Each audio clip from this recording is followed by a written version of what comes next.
The Apprentice. Le jeune Donald Trump, encore novice en politique, apprend l'ignominie auprès d'un avocat. Un scénario cinglant et des acteurs époustouflants.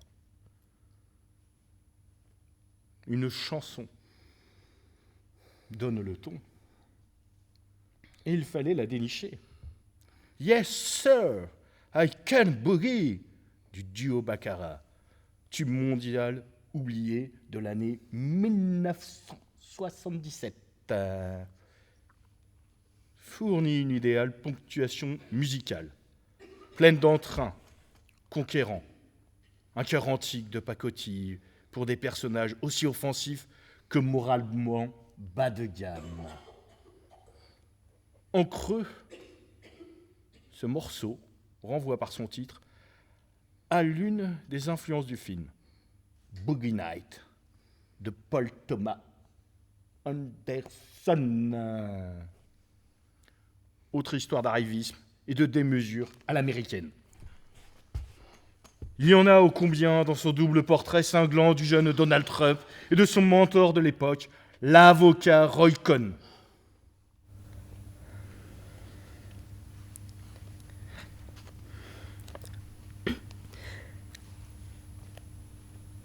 Qui pouvait dire non à 10 millions de dollars ? Tom Cruise le pouvait ? Tom Cruise l'a fait ?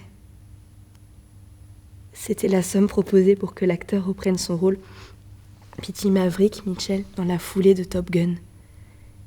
10 fois plus que son salaire pour le premier film. C'était dans l'ordre des choses, après tout. Le duo Dom Simpson, Jerry Bruckheimer, avait réussi à faire le Top Gun le carton de 1986. L'année suivante, l'exploit avait été renouvelé avec le flic de Beverly Hills 2. Les deux producteurs étaient désormais les rois de la Paramount. Mais Tom Cruise savait qu'il ne devait pas s'enfermer dans un rôle, aussi lucratif et iconique soit-il. Adieu Maverick donc, qui avait pourtant créé la star avec son mélange explosif d'arrogance et de dépassement de soi. L'échec critique et le public des Jours de tonnerre 1990 avec le même carré d'as que Top Gun, Cruise, Simpson, Tony Scott. Mais situé dans le milieu des Star Cars, a montré qu'il avait sans doute raison. Cruise s'en alla tourner avec les plus grands, Martin Scorsese, Dustin Hoffman, Olivier Stone, jusqu'à l'année 1995 où il rencontra Mission Impossible, qui lui donna sa franchise, sa marque et un salaire de 20 millions de dollars. Héloïse Paoli, élève de première au lycée Le Corbusier à Poissy, s'est vue confier une mission de la plus haute importance. Pour sa première année en tant qu'éco-déléguée dans son établissement, elle et son équipe ont décidé d'intégrer des bacs de tri de plusieurs déchets, dont des stylos, dans leur lycée. Ces stylos usagés seront ensuite récupérés par l'association Solidarité Nidem France, qui les vendra à l'entreprise de recyclage TerraCycle au prix de 20 € par 20 kg de stylos.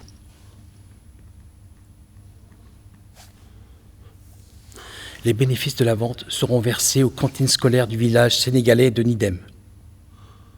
S'engager pour le développement durable et la solidarité internationale paraissait tout naturel à l'élève de première. J'avais vraiment envie de jouer un rôle sur le plan écologique au niveau de mon établissement.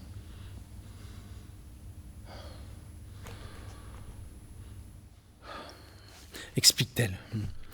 Peut-être que son projet pourrait un jour emporter le prix de l'action écologique déléguée. Chaque année, ce concours vise à encourager les actions engagées en faveur de l'environnement et du développement durable par des éco-délégués scolarisés à l'école primaire, au collège et au lycée.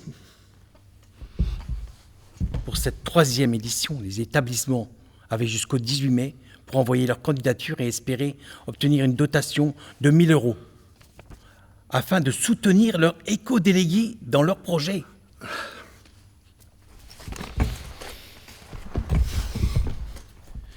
« 250 000 éco-délégués obligatoires depuis 2020 dans les classes de collège et de lycée, facultatives en primaire.